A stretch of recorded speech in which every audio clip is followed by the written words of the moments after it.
Condition आ जाती है लो potency और हाई पोटेंसी। लो पोटेंसी में क्या होता है कि लेस एडवर्स इफेक्ट होते हैं और हाई पोटेंसी में क्या होता है बहुत ज़्यादा एडवर्स इफेक्ट होते हैं। जाहिर है हाई पोटेंसी वाली है तो। और अब हम सेकंड जनरेशन पे आ जाते हैं। सेकंड जनरेशन में क्या होता है एटिपिकल, जो कि एटिपिकल है उसमें दो जगह डिवाइड कर देते हैं, एक पाइन वाली होती है और एक डोन वाली होती है। पाइन वाली तो आपको पता ही है कि एजिनापीन और क्लोजापीन, ठीक है, ओलेंजापीन, क्यूटियापीन, ठीक है। और डॉन वाली तो आपको पता ही है एलोपेरिडोल, ल्यूरासिडॉन और पेलिपेरिडोल, रेस्पेरिडोन और जिप्रासिडोन, ठीक है। अब ये तो हो गई। अब हम फर्दर इसको क्या करते हैं, डिफरेंस निकाल देते हैं। टिपिकल में क्या होता है कि अगर जब हम यूज़ करते हैं तो वो पेशेंट के साथ क्या करती है, पेशेंट के साथ वो क्या करेगी, D2 रिसेप्टर को वो ब्लॉक करेगी, डोपामाइन के लेवल को कम कर देगी और मूड को एलिवेट कर देगी और ऐसे ट्रीट हो जाएगा साइकोसिस। लेकिन क्या करेगी, वो नेगेटिविटी को बहुत ज़्यादा कम कर रही है, नेगेटिविटी को बहुत ज़्यादा कम करेगी तो क्या होगा, जाहिर सी बात है इनिबिटरी जो न्यूरोट्रांसमीटर है वो बहुत ज़्यादा, इनिबिशन जो है ना वो बहुत ज़्यादा कम हो जाएगी। तो एक्साइटेशन जो है ना वो बढ़ जाएगी, एक्साइटेशन बढ़ेगी तो ये कॉज कर देगी एक्स्ट्रा पायरामिडल सिम्टम्स, ठीक है, या सिंड्रोम, ठीक है। और उसमें कौन कौन से आ जाते हैं, एक्स्ट्रा पायरामिडल सिंड्रोम्स में आ जाते हैं, हमारे पास आ जाते हैं एक्स्ट्रा पायरामिडल सिंड्रोम्स में हमारे पास आ जाते हैं। एक तो रिजिडिटी होती है, ऐसे बताया जाता है रिजिडिटी होती है, और ब्रैडिकाइनेसिया होता है, सॉरी ब्रैडिकाइनेसिया, हाँ ब्रैडिकाइनेसिया होता है हमारे हमें, और ट्रीमर्स हो जाता है, ठीक है। दूसरा एक्साइटेशन ज़्यादा होने से एक तो एक्सपायरल सिम्टम्स हो जाते हैं, जिससे क्या होता है एक्सपायरल सिम्टम्स में रिजिडिटी, ब्रैडिकाइनेसिया और ट्रीमर्स हो जाते हैं। और सेकंड हमारे पास हमें हो जाता है एकथीसिया हो सकता है, ठीक है। और थर्ड क्या हो सकता है, डिस्टोनिया हो सकता है, ठीक है, डिस्टोनिया हो सकता है। और फोर हमें क्या, फोर हो सकता है मैलिग्नेंट न्यूरोलैप्टिक सिंड्रोम, और 5 हो सकता है टार्डिटिव डिस्काइनेसिया, ठीक है, सॉरी डिस्काइनेसिया, ठीक है।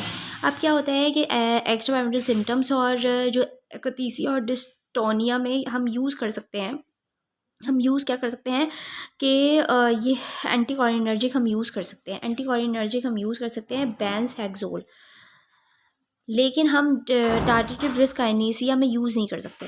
टार्डिटिव डिस्काइनेसिया में यूज़ क्यों नहीं कर सकते, एंटीकोलिनर्जिक कॉन्ट्राइंडिकेटेड है टार्डिटिव डिस्काइनेसिया में। क्यों कॉन्ट्राइंडिकेटेड है? टार्डिटिव डिस्काइनेसिया कहते कैसे हैं कि जब डोपामाइन ओवर स्टिमुलेट हो रहा, ठीक है,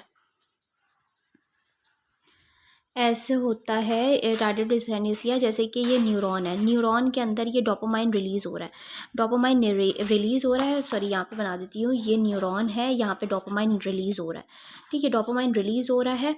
और ये इन रिसेप्टर्स पे आके लगेगा, इन रिसेप्टर्स पे तो ड्रग आके लग चुकी है। अब डोपामाइन कहाँ लगे, तो डोपामाइन के लेवल जो है, अब ड्रग जो है ना वो यहाँ आके ब्लॉक कर देती है receptor, drug block these receptors. अब डोपामाइन यहाँ लेवल कम हो गया। अब जब ड्रग विड्रॉल करेगी तो डोपामाइन तेज़ी से आके लगेगा तो एक्साइटेशन बढ़ जाएगी, यानी डोपामाइन के रिसेप्टर्स बढ़ जाएंगे, बहुत ज़्यादा एक्साइटेशन हो जाएगी, ओवर स्टिमुलेशन हो जाएगी अचानक से, जब ये सारी ड्रग्स विड्रॉन हो जाएगी तो। अब क्या होगा कि जब एक्साइटेशन बढ़ेगी तो टार्डिटिव डिस्काइनेसिया हो जाएगा, टार्डिटिव डिस्काइनेसिया। दैट्स वाई हम इसको एंटीकोलिनर्जिक यूज़ नहीं करते टार्डिटिव डिस्काइनेसिया में, तभी ये कॉन्ट्राइंडिकेटेड है, ठीक है। और ये देख लेते हैं कि सारी जो डिज़ीज़ हो रही है वो होती क्यों है। अब ये इसलिए हो रही है कि अगर ड्रग इंड्यूस, क्योंकि जो डोपामीन जो है ना, डोपामीन वो कम हो रहा है। अगर ड्रग जो है ना वो इंड्यूस करेगी पार्किंसन, अब ड्रग जो है ना वो इंड्यूस करेगी अगर पार्किंसन, तो हम जो है ना वो डोपामाइन के जो लेवल है वो बढ़ा नहीं सकते। तो हम क्या करेंगे कि एसिटाइल कोलिन, डोपामाइन के लेवल तो हम बढ़ा नहीं सकते, वो कम लेंगे, तो एसिटाइल कोलिन को हम कर देंगे, वी ट्राई टू लेवल, ठीक है, इन दोनों को बैलेंस करेंगे, एसिटाइल कोलिन के लेवल कम कर देंगे तो ये दोनों इक्वल हो जाएंगे। और एसिटाइल कोलिन एंटी कोलिनर्जिक देनी पड़ेगी, तो है बेंस हेक्सोल देते हैं, ठीक है। अब वो तो एक बात हो गई थी कि ये एक्स्ट्रा सिम्टम्स कॉज करता है। अब दूसरी बात हम एटिपिकल में ये जानेंगे कि हम ये क्या होता है कि हमारे पास जो है ना वो D2 रिसेप्टर होते हैं पिट्यूटरी में, और ये क्या करते हैं, ये इनहिबिट कर देते हैं रिलीज ऑफ प्रोलैक्टिन को ये इनहिबिट कर देते हैं, रिलीज ऑफ प्रोलैक्टिन को।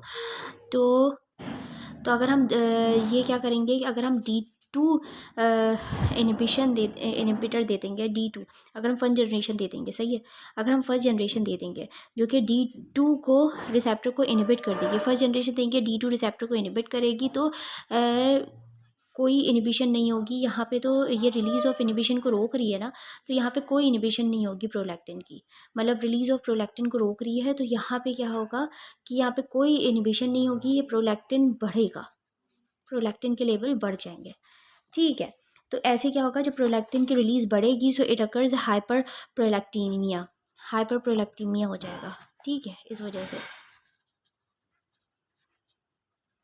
नीमिया, जो कि अब अच्छा नहीं होता। अब हमारे पास मेन पॉइंट्स क्या आ गए, पॉइंट्स हम लिख लेते हैं कि पॉइंट्स हमारा एक्स्ट्रा पायरिमिडल सिम्टम्स करता है ये, तो दूसरा ये हमारे पास क्या करता है, हाइपर प्रोलैक्टीमिया करता है, ठीक है। तो अब हम क्या करेंगे कि इन लोगों को रिवर्स करने के लिए, इस सिम्टम्स को रिवर्स करने के लिए हम देते हैं एटिपिकल, ये ज़्यादा प्रेफर की जाती है एटिपिकल, इनको रिवर्स करने के लिए, इनके इफ़ेक्ट्स को, ठीक है।